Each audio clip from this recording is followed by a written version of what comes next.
Pure OCD क्या होती है, प्योर ओसीडी में आने वाले विचारों को आज के इस वीडियो में हम समझते हैं और इसका क्या सॉल्यूशन हो सकता है।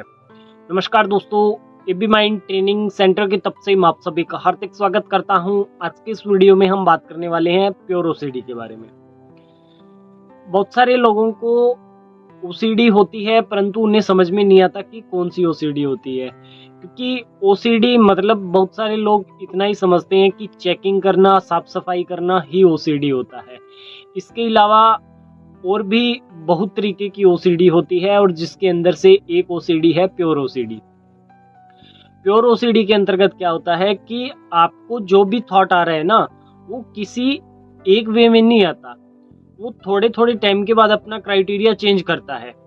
ठीक है, क्राइटेरिया चेंज करता है और आपको कंपल्शन करने पे मजबूर करता है। कंपल्शन करने पे मजबूर करता है तो वह ओसीडी है। अब प्योर ओसीडी के अंतर्गत आपको अलग अलग सेक्टर से थॉट आते हैं।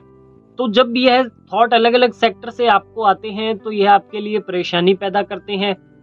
कभी आपको ऐसा लगता है कि मेरे साथ कोई गलत कर देगा, कभी मैं किसी के साथ गलत कर दूंगा, कभी उसका मौत हो जाएगा, मेरा हो जाएगा, मैं कहीं वहां नहीं गया तो मेरा ये हो जाएगा।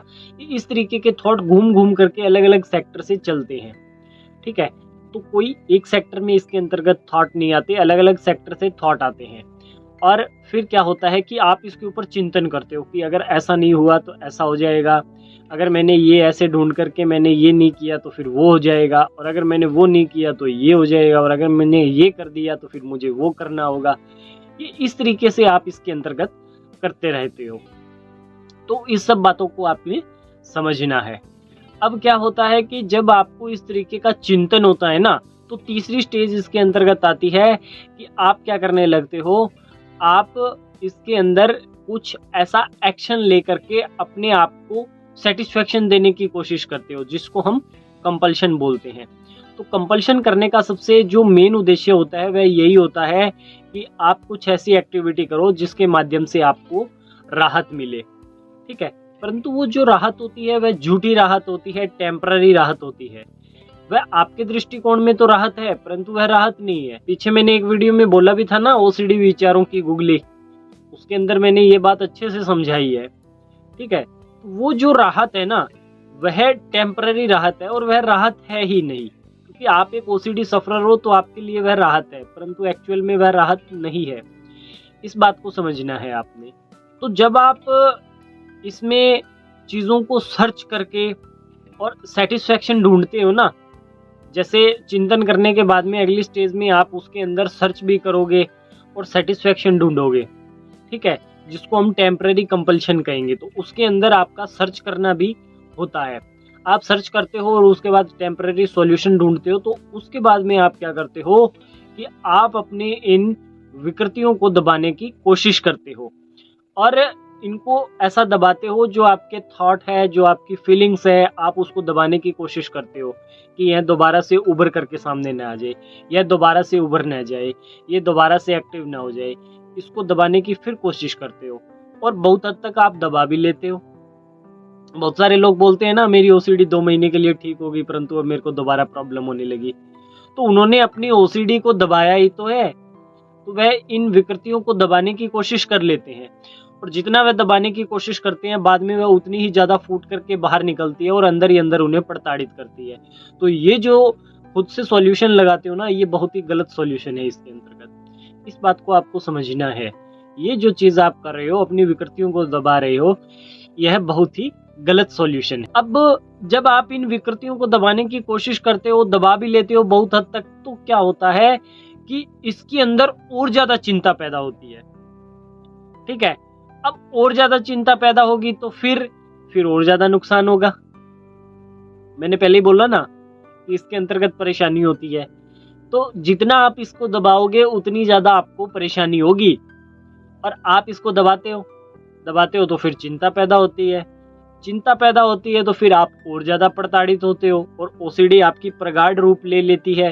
ठीक है, तो ये जो चक्कर चला है ना ओसीडी का, मैंने शुरू से समझाया है, कहाँ से थॉट आता है, कौन से सेक्टर से आता है, फिर चिंतन होता है, फिर आप उसको दबाने की कोशिश करते हो। ठीक है, उसके बाद में फिर आप उसके ऊपर कंपल्शन करने की कोशिश करते हो। तो इस तरीके से ये सर्कल चलता है इसका, और उस सर्कल के अंतर्गत आप बुरी तरह से पीस जाते हो। जैसे मिक्सी में डालकर कोई चीज को पीसा जाता है ना, उस तरीके से आप उसके चक्कर में उलझ जाते हो और पिस जाते हो पूरी तरह से, और फिर आपको यह बहुत बुरी तरह से प्रताड़ित करता है। तो इस बात को आपको समझना पड़ेगा। तो इससे बचने का एक ही उपाय मैं आपको आज के इस वीडियो में देना चाहता हूँ। आपको क्या करना है, आपको एक नोटबुक पेन लेना है और उसके अंतर्गत लिखना है कि मुझे क्या सोचना चाहिए।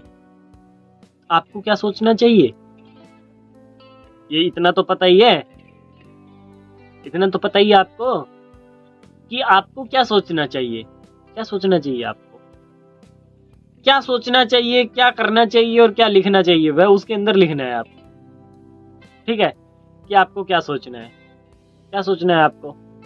1 मिनट के लिए सभी लोग अपने ऐसे सवाल पूछ के देखो, चाहे कौन सी भी ओसीडी हो, आपको ये कोई मायने नहीं रखती बात, कोई भी ओसीडी हो, फॉर्मूला एक ही काम करेगा, ये वाला।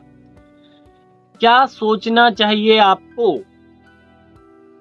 सिर्फ अच्छा सोचना है, सिर्फ अच्छा, सिर्फ अच्छा। अरे जबरदस्ती भी तो कोई चीज होती है कि नहीं होती है। जबरदस्ती अच्छा सोच के देख लो, बिल वगैरह तो नहीं आता, या आता है, जीएसटी वगैरह तो नहीं लगती, या लगती है अच्छा सोचने से।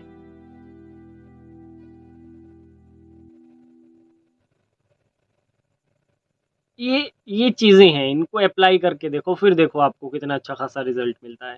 तो अच्छा सोचने पे आपका कुछ भी नहीं लगता, अच्छा सोच करके देखिए, आपको बहुत अच्छा रिजल्ट मिलेगा। आई होप आज की ये वीडियो आपको काफी अच्छी लगी होगी। यदि आज की ये वीडियो अच्छी लगी है तो इसे लाइक करें, चैनल को सब्सक्राइब करें। धन्यवाद।